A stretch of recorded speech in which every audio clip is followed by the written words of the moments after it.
Hockey India 2026 विश्वकप नुआ Jersey को नहीं एवं राजनीति आ चर्चा बड़ जोर ओडिशा रे मुहामुही होइछंती बीजेडी बीजेपी बीजेपी गत 2.5 वर्ष है राजनीति छड़ा आउ किछि करि नाही केवल रंग आ ना बदली जेतबळे हॉकी विश्वकप केही करुनथले सेतबळे तत्कालीन मुख्यमंत्री नवीन पटनायक तार आयोजन करथिले।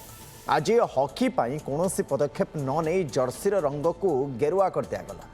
बीजेपी ओडिशा यूनिट चाप पकाई जर्सी रंग बदल बीजेडी निंदा करुछि।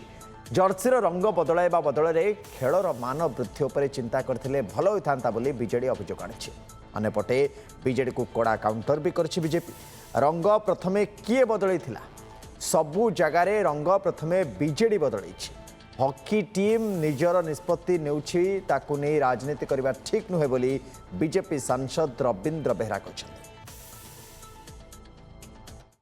भारतीय जनता पार्टी गत 2.5 वर्ष हेलानी राजनीति छड़ा आउ किछि करी नाही। रंग बदलैबा ना बदलैबा यांकर होची मुख्य कार्य।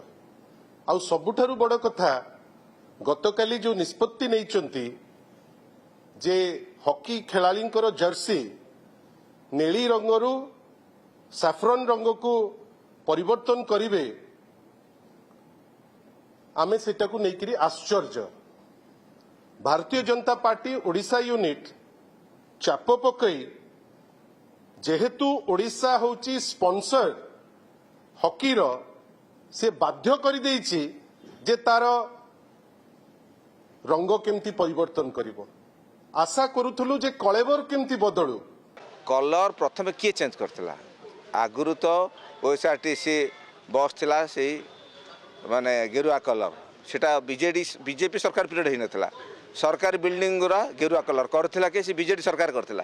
हठात से गोटे सबुआडे नेलिया करदेले माने सबुजमय करदेले सबुडा ग्रीन कलर करदेले।